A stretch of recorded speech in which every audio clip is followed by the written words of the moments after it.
nandito na siya guys, oh. At yan, bubuksan na yan. Yan. Yan. Kahit dito mo lang yan, oh. Huwag mo lang yan, oh. Nakasarado naman eh. Oh. Saglit. Guys, yung naputol pala nandito, pinaka sa ilalim na guys, oh. Yan, oh. Pinutol ng rati. So, hanapan natin parang kung paano natin ito buksan. Pating switch niya, kinating pala dito, no? Itong switch niya.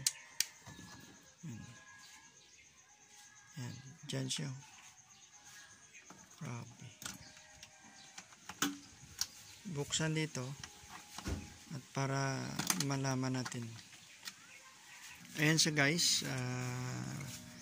Ay guys, tingnan nyo. Nako. Pinugaran talaga ng masasamang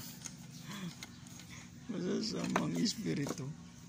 Ito, yung rati nga, yung maliliit na, kung tawag dito sa amin, giting yun, giting. Yan o.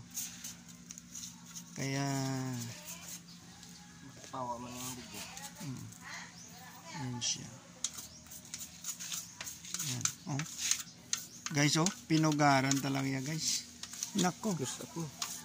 Nako, guys. Pinugaran niya ang kuan, yung pinaka-platino. Yung pinaka-libugta, pinaka-kuan na diyo. Basi mag-kuan sa bala. Bala mo, magkakuan sa daw, para kung di sa magsangit yan. Kaya guys, oh, tingnan mo. Oh. Yung pinaka-black. Ito, di ba sa motor guys? Black, yan ang kuan ang black niya. Condenser niya, condenser. Yan ang pinaka-black niya. Kita. Yan. Problema rin. Suop-suop na ginasang uklahon gini. Uklahon. Pinotol ng rati yung pinaka-wire dito. At saka ito, tamo.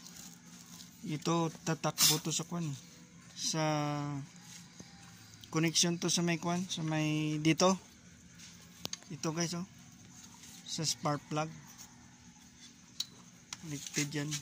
So buksan lahat yan. Yan. Yes yan na guys, yan. Oh. Yan. Connected niyan sa kwan, sa spark plug.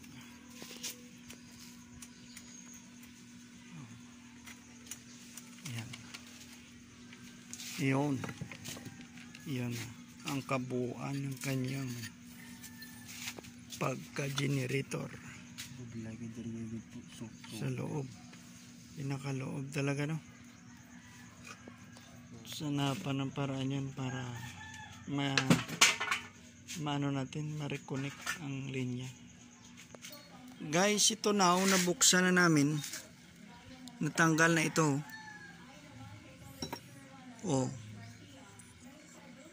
Pinutol niya, pinutol niya yung pinaka connection dito yan. So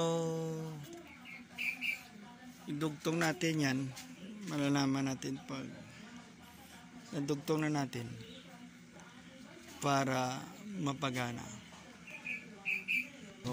Yan guys, natanggal na namin ang ignition, siguro to ignition contact.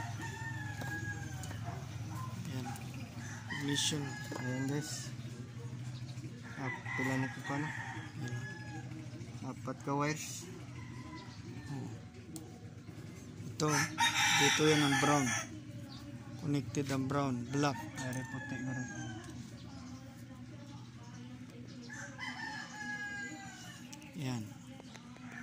Yan guys, lagyan na namin ng linya natin kasi naputol nga. So malalaman natin kung okay pa to ang kuha niya. Kasi pag okay ng linya tapos paganahin, pag hindi pa gumana, baka may problema itong circuit niya. Yan.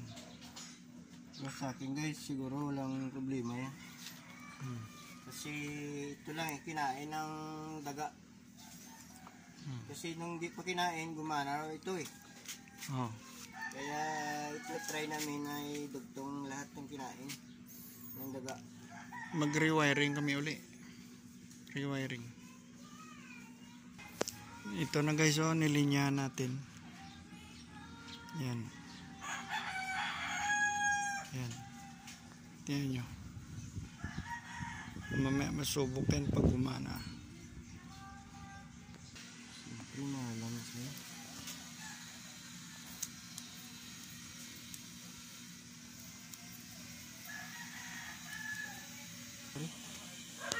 Guys, oh, nadugtungan na natin.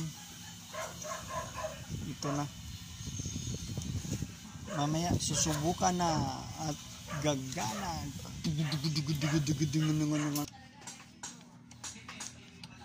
Yan guys, binabalik na natin yung kuha niya. Ito na, nakabit na sa kabila. At ito yung ano, ibabalik din yung fan. Propeller. Yung propeller niya guys, yan. Propeller niya na, oh. Propeller. Ano? Nabubulol ako. Yan lang guys ng propeller sa kumbaga sa kuhan sa aeroplano.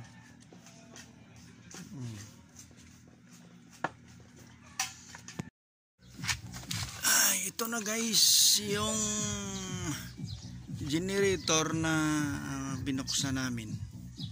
Guys, hindi namin kinaya ito dahil wala tayong spare parts. Ito siya, oh. So ibabalik na lang natin to sa kaibigan nating nagpapagawa nito, kasi hindi namin na-solve to eh. So pasensya na guys, at amin lang sinubukan ito na kung ano pa, kung kaya pang paganahin, kasi yun nga, pinugaran niya ng ano, ng mga rat sa loob. Siguro may mga parts doon na ano na, so wala tayong mai-replace. Iwan ko lang kung mapagana pa ito ng expert, kasi hindi naman tayo expert sa mga ganito. Sinubukan lang namin guys. Ang problema, walang kalayo dito, walang ignition na galing doon sa pinaka coil. So kasi matagal na to guys eh. May git na 10 taon na naka-stack, at saka inano yun, pinugaran ng daga. So ibabalik na lang natin to sa ating kaibigan. Sige guys, hanggang dito na lang, at hanggang sa muli ng ating video. Paalam sa inyo. Bye.